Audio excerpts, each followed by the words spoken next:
Rainwater dripped from the edge of the concrete bridge like tears. Under the bridge, on the cold, wet ground, a young woman knelt beside an old homeless woman, carefully tucking a thin, faded blanket around her shoulders. The young woman's name was Amara. Her ash-colored t-shirt was damp from the rain. Her skirt had mud on it. Her slippers were almost broken. But her hands were gentle as she pressed a warm food container into the old woman's wrinkled hands.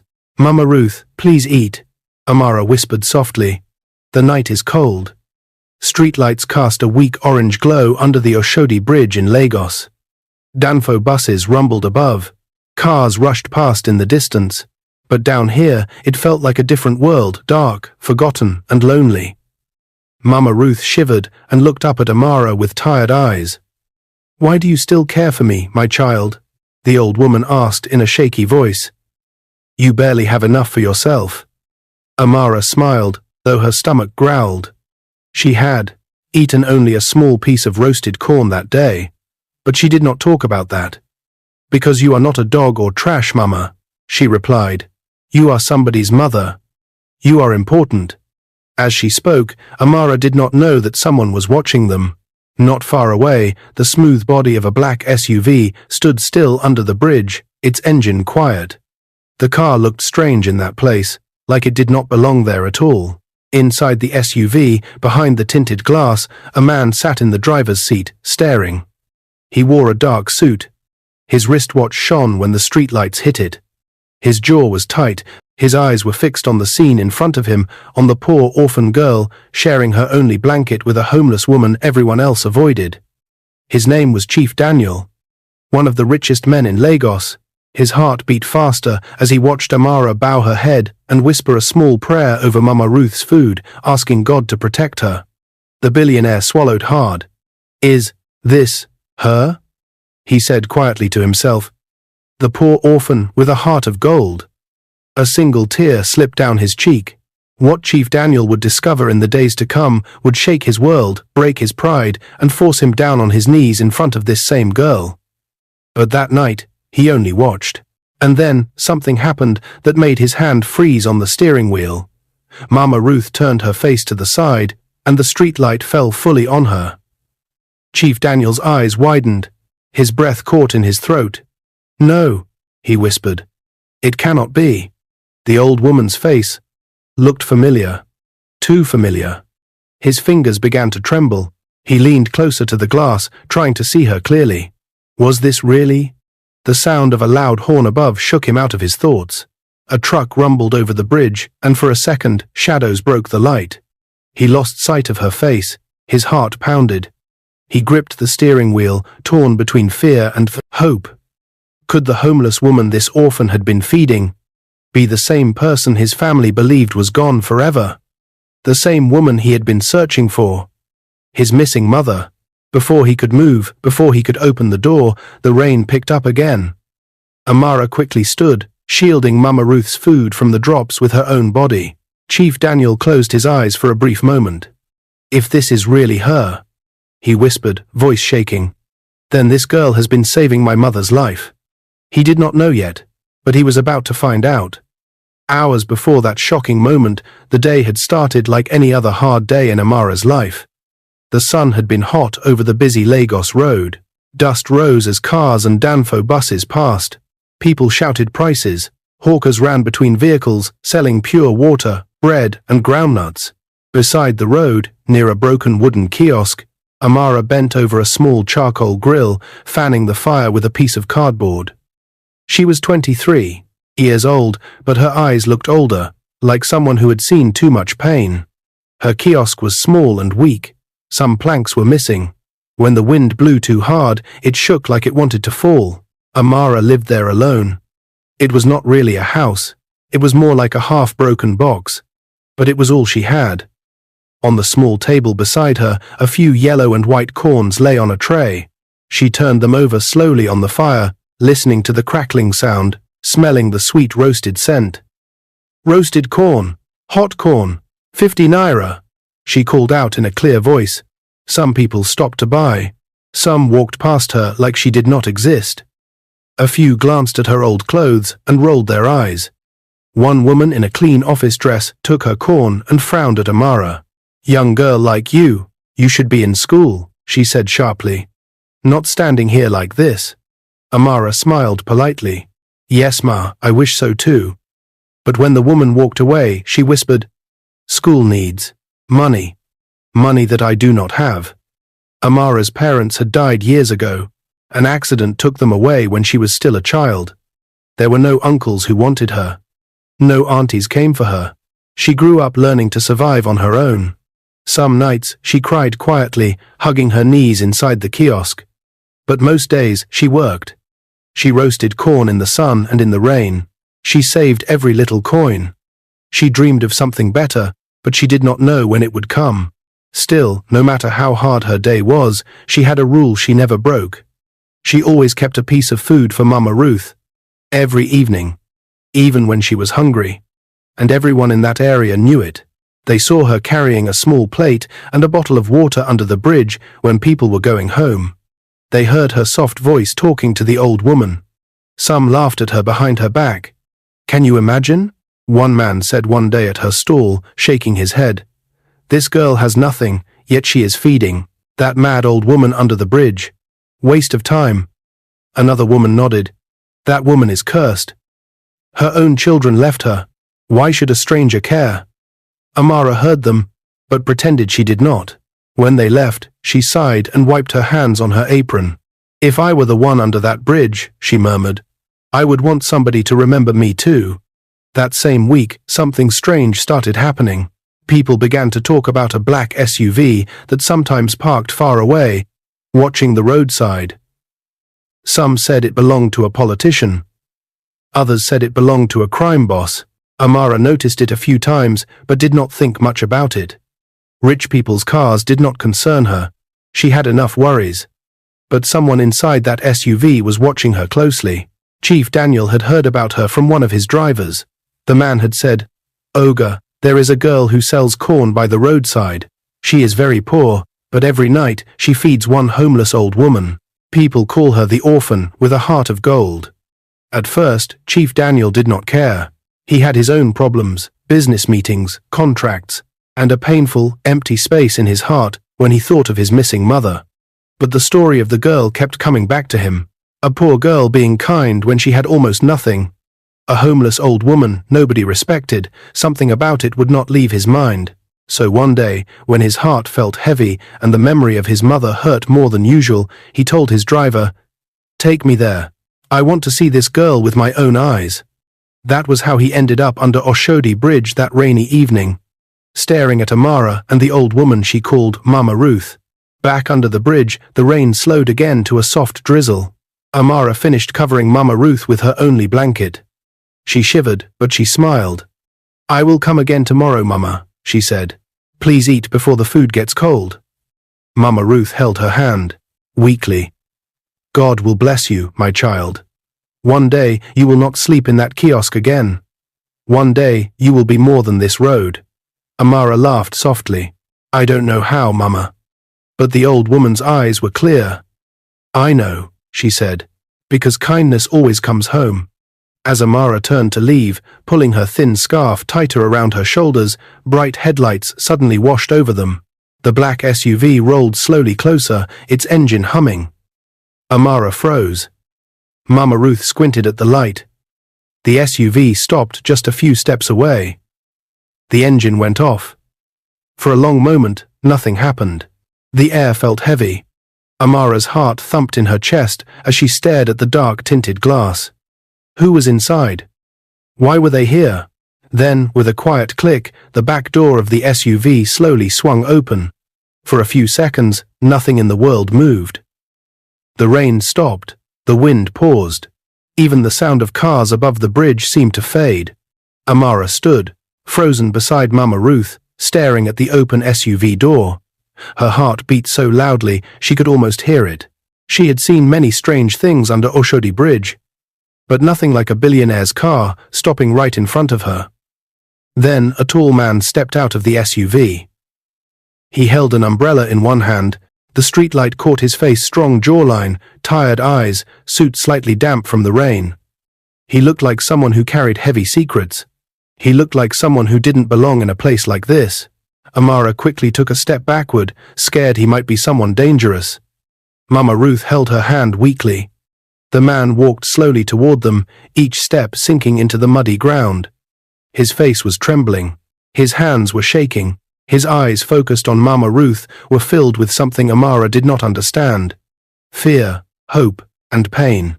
"Mama," the man whispered. Amara blinked. "Sir, are you looking for someone?" He did not answer her. Instead, he dropped the umbrella. It fell to the ground with a soft splash. He moved closer, staring at Mama Ruth as if he was seeing a ghost. His lips shook. "Mama, is it really you?" Mama Ruth's weak eyes lifted slowly to his face. She frowned, trying to see clearly. Amara held her breath. The man knelt suddenly, like his legs could no longer carry him. Tears filled his eyes instantly. He reached a trembling hand toward Mama Ruth's face, but stopped mid-air, scared to touch her. "Mama," he whispered again, voice breaking. "It's me, Daniel." A loud clap of thunder rolled above the bridge. Amara gasped. "Daniel? Chief Daniel? The billionaire businessman? The man whose photos people saw on TV during interviews? What was he doing here? Kneeling in front of a homeless old woman?" Mama Ruth blinked again. Her mouth fell open. She squinted at him for a long moment. Then her breath caught. Her hands began to tremble. Daniel?" she whispered. "My Daniel." He broke down completely. "Yes, Mama," he sobbed. "I found you." He moved closer and pulled her gently into his arms, hugging her like she was the most precious thing in the world. Amara covered her mouth with her hand. She had been feeding a billionaire's mother without knowing. Tears fell from Mama Ruth's eyes as she touched his face slowly, tracing the shape of his jaw. "My son, I thought you forgot me," she whispered. "I never forgot," he cried. "Mama, I looked everywhere for you. Everywhere." Amara felt her legs go weak. Her heart softened as she watched the reunion. Mama Ruth, who had been insulted and ignored by everyone, was a mother to one of the richest men in Lagos. But a question burned inside her. If Chief Daniel was her son, why was she here? Why was Mama Ruth living under a bridge? Why was she abandoned? She did not have time to think, because suddenly Mama Ruth's body trembled violently. Her breaths turned fast and shaky. Her fingers curled. "Mama!" Amara shouted, kneeling beside her. "Mama, Ruth, are you okay?" Chief Daniel panicked. No, Mama, stay with me, please," he cried, shaking as he held her shoulders. Her eyes rolled slightly, and her breathing grew weak. Amara quickly grabbed her small nylon bag and pulled out the little bottle of water she always kept for Mama Ruth. "Sir, lift her head," she said quickly.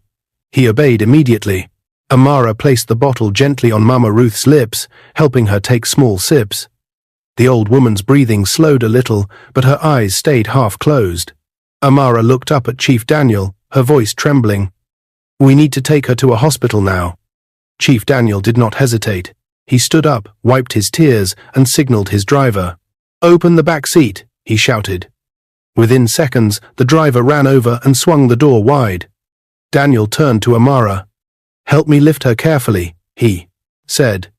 Together, they carried Mama Ruth Amara, supporting her legs, and Daniel holding her upper body. For the first time in her life, Amara climbed into a billionaire's SUV. Not because she wanted luxury, but because she was holding the woman she loved like a grandmother. Once Mama Ruth was safely inside, Daniel turned to Amara. "You're coming with us," he said firmly. Amara shook her head, terrified. "No, sir, I'm just a poor girl. I can't." "You are not just anything," he interrupted. "You are the reason my mother is alive. You fed her when my own family did not. You protected her. You shared your blanket. You—" His voice cracked. "You treated her with love." Rain started again, falling heavily. He looked straight into her eyes, tears still on his face. "Please," he whispered, "come with me." For the first time in a long time, Amara felt seen. Not as a street girl, not as an orphan, but as someone who mattered. She nodded. Slowly, Chief Daniel released a shaky breath of relief. "Driver," he said, Take us to Crystal Care Private Hospital, now. The driver rushed into the front seat. Outside, the rain grew heavier, hitting the roof of the SUV like thousands of tiny drums. Amara sat in the back seat, with Mama Ruth's head resting on her lap. Daniel sat beside them, holding his mother's hand tightly. The car pulled away from the underbridge darkness into the bright, rushing lights of Lagos night traffic. Inside the SUV, there were no sounds except Mama Ruth's breathing and the soft, frightened prayers Amara whispered under her breath. But just when the rain slowed and Amara thought things were calming down, Mama Ruth's body suddenly went still. Completely still. Her chest stopped moving. Her eyes froze halfway open. Amara's heart dropped into her stomach. "Chief!" she screamed. "Mama Ruth is not breathing!" "Chief!" Daniel's face turned white. His hand shook violently as he grabbed her. "No, Mama, stay with me." The driver stepped harder on the accelerator. The SUV flew through the wet road like a bullet. The siren of the Billionaire's SUV echoed through the wet Lagos highway as the driver raced toward the hospital. Raindrops hit the windshield so fast they looked like tiny stars exploding on glass. Inside the SUV, chaos filled the air.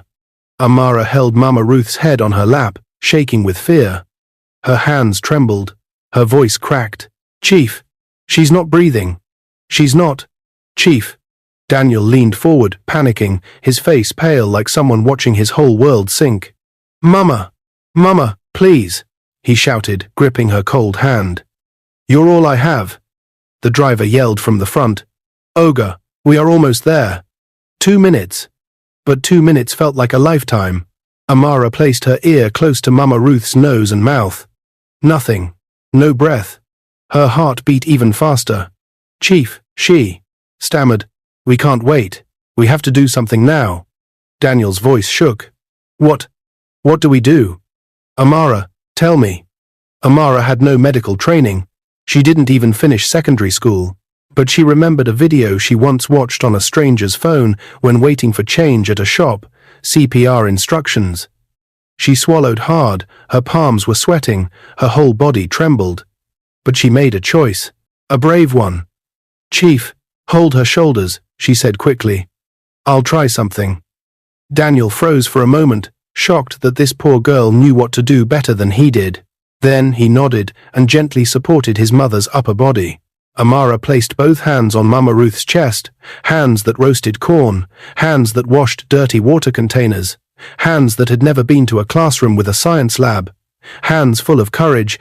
1, 2, 3, she whispered as she pushed down on the old woman's chest. "Please breathe, Mama, please." She pressed again and again. Chief Daniel's tears fell on his mother's dress. The SUV bounced through potholes, throwing them forward and back. But Amara did not stop pressing. Her arms hurt. Her back ached. But she pushed through the pain. Then a soft sound escaped Mama Ruth's lips. A weak gasp. Barely there. But it was something. "She breathed," Amara shouted. "Do it again. Chief, help me keep her head up." Daniel quickly lifted his mother's head. Amara pressed again, whispering, "Come on, Mama Ruth, come on, please." Another small breath escaped, then another. Her chest rose, even if lightly. Chief Daniel covered his mouth with his hand, crying with relief. Thank you, Amara. God bless you." But the moment was short-lived, because suddenly Mama Ruth's body jerked violently. A frightening spasm. Her hand shot upward, then fell limp again. Amara screamed. The driver shouted, "We don't reach hospital." The SUV swerved into Crystal Care Private Hospital's entrance. Security guards ran forward immediately, recognizing the billionaire's car. "Oga Daniel, wet-in happen?" one shouted, rushing to open the back door. "Call the emergency team now." Daniel barked, lifting his mother into his arms. Amara jumped out with them, her clothes soaked by the heavy rain, her hair sticking to her face. Doctors and nurses rushed with a stretcher. "Her pulse is faint," a nurse shouted. "Bring oxygen. Move." They placed Mama Ruth on the stretcher and wheeled her inside.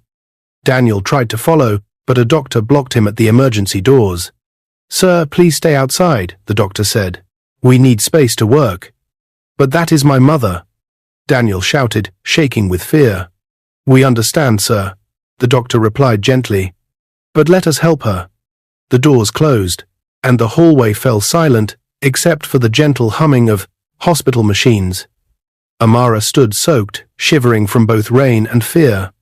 Daniel looked at her with eyes full of shock, gratitude, and unanswered questions. He walked toward her slowly.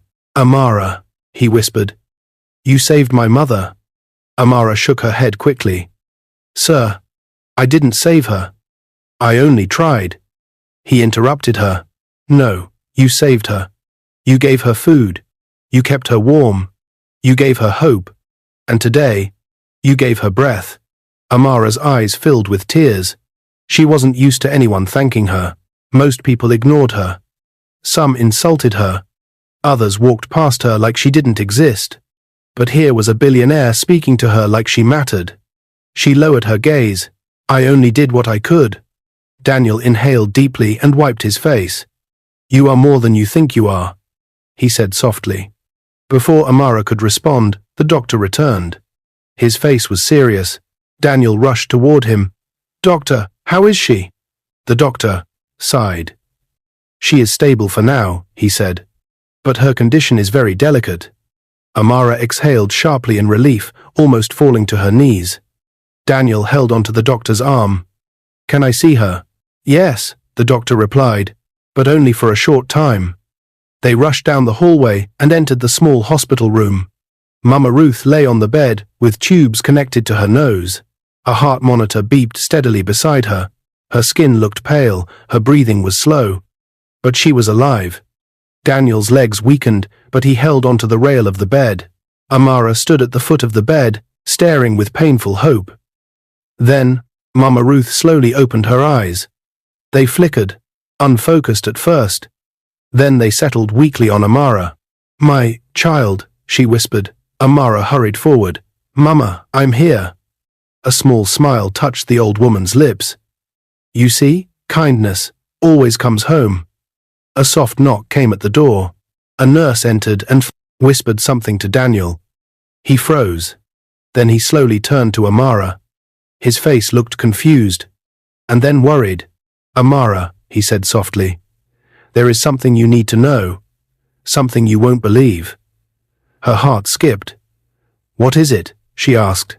Daniel swallowed hard.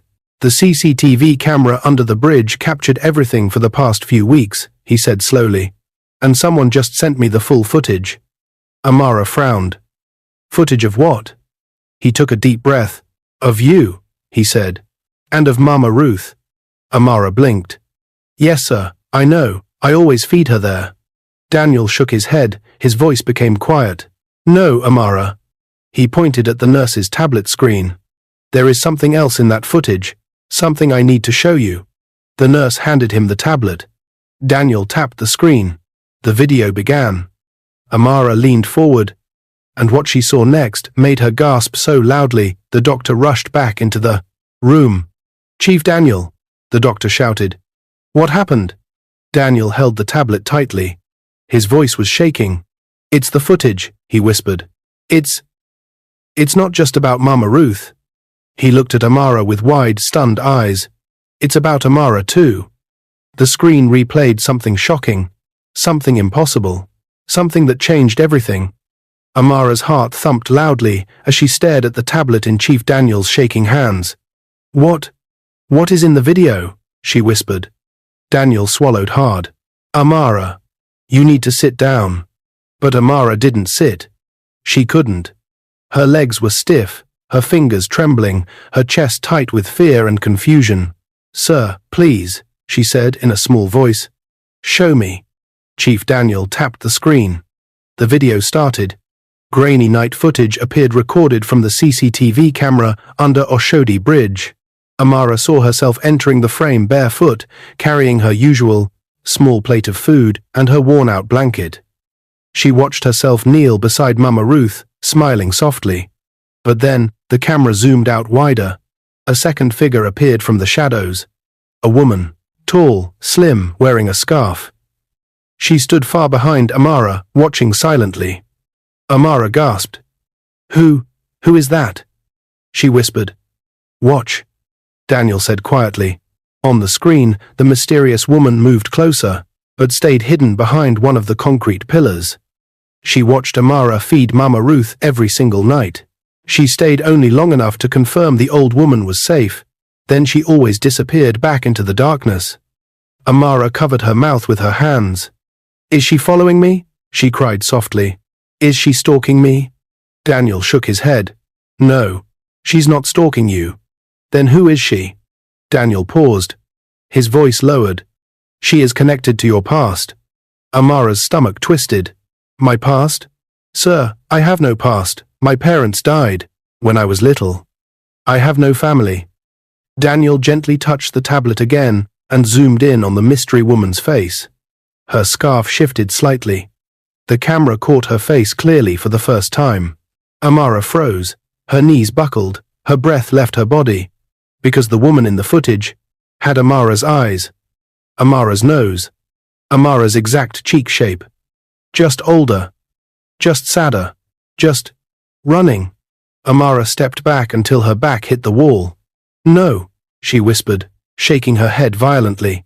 No, no, no. That cannot be true. Daniel took a slow step toward her. Amara, he said softly, the woman who has been watching you from the shadows is your mother. Her mother. The words hit Amara like lightning. Her hands dropped to her sides. Her mouth trembled. That's not possible, she whispered. My mother and father died in the accident when I was 8. I saw their bodies. People told me they died. Daniel held her shoulders gently. Amara, someone lied to you. The doctor, nurses, and even the security guard standing outside the door stood frozen. All this time, Daniel continued, your mother has been alive, hiding, avoiding danger, but still watching you from afar. Amara felt her chest squeeze in pain. But why? She stammered. Why didn't she come to me? Why leave me to suffer? Why let me sleep in a kiosk? Why? Suddenly, the doctor's phone beeped loudly. He glanced at it, and his eyes widened. Chief Daniel, he said urgently, there is someone outside claiming to have important information about your mother and about Amara. Daniel frowned. Who? A man, the doctor said. He says he's been searching for Amara for years. Amara stepped back again, fear crawling up her spine. A man? Searching for her? Is he dangerous? She whispered. We don't know yet, the doctor replied. Daniel nodded sharply. Bring him in. But the room must stay secure. 2 security guards accompanied the man into the corridor. He was in his mid-40s, clean shirt, neat trousers, nervous eyes. The moment he saw Amara, his face changed, softened, hurt, relieved. It's you, he whispered. You survived. Amara blinked. Sir, who are you? The man took a slow breath. My name is Chike, he said. I was your parents' closest friend. Amara's heart skipped. Daniel stepped closer, ready to protect her. Why are you here? He demanded. Chike sighed heavily, looking at both of them with tired eyes. Because the story Amara was told about her parents, he paused, voice cracking, was a lie. Amara felt her chest twist. What do you mean? She cried. Cheek swallowed, tears rising in his eyes. Your father died in the accident, he said slowly. But your mother survived. Amara's heart pounded. He continued, voice shaking. But she was being hunted by the same people who caused the car accident. They wanted her dead. They wanted something she carried.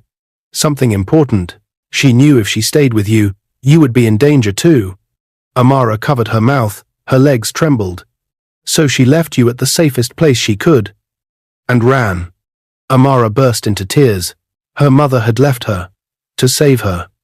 Daniel gently placed his hand on the back of her shoulder. Chike wiped his own eyes. Your mother never abandoned you, he said softly. She watched you every year. She watched you grow. But she could never come close because the men who wanted her dead were still searching. Amara felt the floor sway under her. She pressed her hand against the wall to steady herself. But now, Chike continued. Those men are gone. They were arrested last month. It is finally safe for her to come out. Amara's tears flowed harder. Safe. Finally safe. Chike took a deep breath. And she has been trying to find the right time to show herself to you. Where is she now? Amara cried. Where? Chike hesitated. Then he lowered his head. She was on her way here. Amara blinked through her tears. Here? Chike nodded. Yes. Your mother came to this hospital tonight. She heard that you and Mama Ruth were rushed here. She followed the SUV. Amara's heart skipped. She's here? Chike hesitated. Then his face changed. His expression shifted. From sadness to fear. He took a step backward. Something is wrong, he whispered. She should have arrived before me. Daniel stiffened. Amara's stomach twisted in fear. Where is she? She whispered. Chike looked around wildly. The doctor rushed to the hallway phone. Daniel pulled out his phone to call security. Something was wrong. Terribly wrong. Chike's voice cracked as he whispered. She should be here. She left before me. Something must have happened. Amara's breath stopped. Her body froze. Her hands shook violently. Chief Daniel turned to the security guards. Seal the hospital gates, he commanded. Search outside. Now. Security ran. Doctors froze. Chike's eyes filled with panic. Amara stared at the door with her heart pounding like thunder. Her mother was close. Very close. But missing. Again. Rain splashed heavily against the hospital windows as panic spread through the hallway. Amara stood frozen, her whole body trembling, her eyes wide with fear. My mother. She was coming here. She whispered. She was right behind us. Why has she not arrived? Chike paced back and forth, running his hands through his hair. She left before me, he repeated. She should have been here long before I arrived. Something is wrong. Something is terribly wrong. Chief Daniel pulled out his phone again and barked orders. Lock every entrance, search outside, bring security. Close to this hallway, nobody gets in or out without checking with me. The hospital staff rushed in different directions. Nurses whispered. Security guards ran. The doctor hurried to the surveillance room. Amara stood still. Her chest rose and fell quickly. Her mother, alive after all these years, was somewhere close, but missing again. Her heart felt like it was being squeezed. What if she's hurt? She whispered. What if something happened to her on her way here? What if... Daniel stepped closer and gently held her arms. Amara, look at me, he said softly. She looked up at him, eyes shining with tears. We will find her, he said firmly. You are not alone anymore. Amara swallowed hard and nodded weakly, but fear still pulled at her chest like a hand made of ice. Minutes later, the doctor returned from the CCTV room with a tablet in his hands. Chief Daniel, he said urgently, we checked the outer cameras. A woman matching the description was seen at the hospital gate. Amara gasped. That's her. Daniel moved closer. What happened? The doctor zoomed in on the footage. A tall woman wearing a scarf stood outside the hospital entrance, looking around cautiously. Her clothes were drenched from the rain. She looked scared but determined. That's her, Chike whispered. That's Amara's mother. They watched, breathlessly, as the woman walked toward the reception area but then froze. A suspicious black car pulled up near the gate. A man stepped out. He approached her slowly. Amara's stomach twisted. Who is that? She cried. Chike's face turned pale. I know him, he whispered. He worked with the men who hunted her before. I thought they were all arrested, but this one must have escaped. On the screen, the man greeted Amara's mother calmly, smiling like a friend. But his hand slowly slipped behind his back, reaching for something. A weapon? A needle? Amara's breath caught. No, no, no, Mama, she whispered. On the video, Amara's mother stepped backward, sensing danger. The man grabbed her wrist. She pulled away. He grabbed again. She tried to run. He caught her scarf and yanked her back. The footage cut.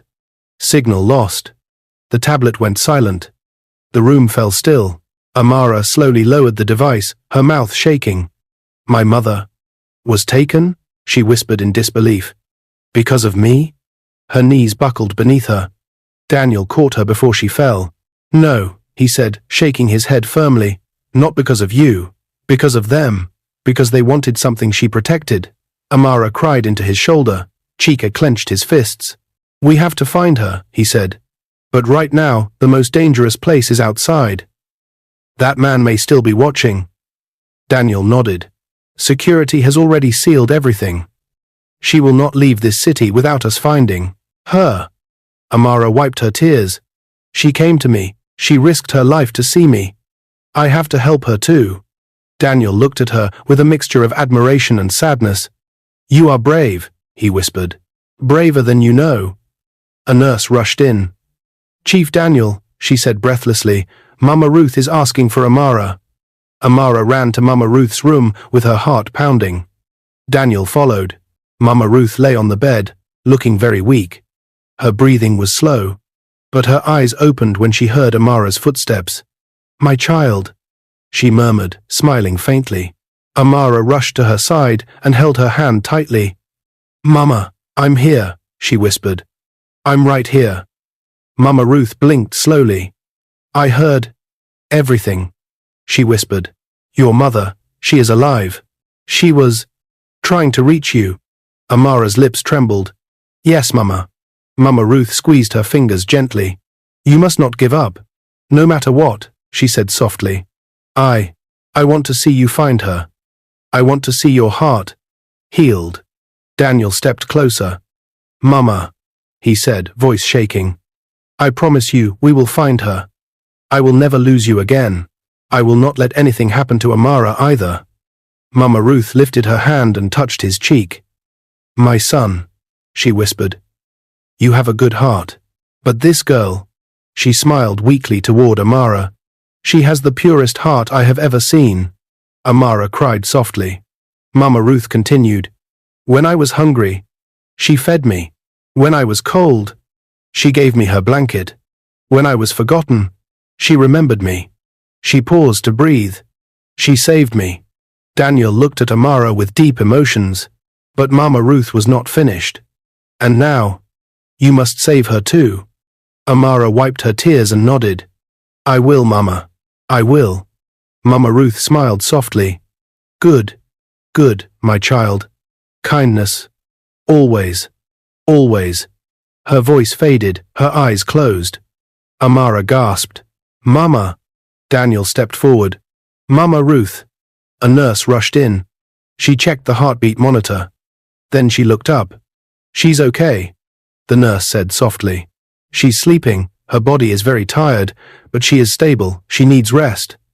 Amara let out a shaky breath. Daniel wiped his eyes and whispered, Thank God.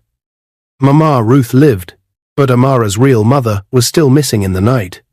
Hours passed, security guards searched the compound. Chike made calls. Daniel stayed by Amara's side, refusing to leave her alone. And then, a nurse ran in, panting. Chief Daniel, they found something near the hospital fence. Daniel and Amara rushed outside with security. At the back fence, beside a broken patch of mud and wet grass, lay something small, soaked from the rain. A scarf. Amara froze. Her mother's scarf, the same one from the CCTV footage. Amara lifted it with trembling hands. Her tears fell onto the fabric. She was here, she whispered. She was right here. Daniel touched her shoulder gently. We will find her, Amara. I promise. Amara clutched the scarf to her chest. She looked up at the sky, rain hitting her face. Her voice was soft, but strong. I will not stop searching for her, she whispered. Not now, not ever. Daniel nodded. Then we do it together. Amara stood in the cold rain, holding a scarf, not knowing that this moment would be the beginning of the most powerful journey of her life. A journey that would lift her from the streets to a mansion. A journey that would lead her to school, to purpose, to medicine. A journey that would heal families, build new ones, and bring miracles she never imagined. But tonight was not the end. It was only the beginning. If you like this story, comment, share, and subscribe to our channel for more interesting stories.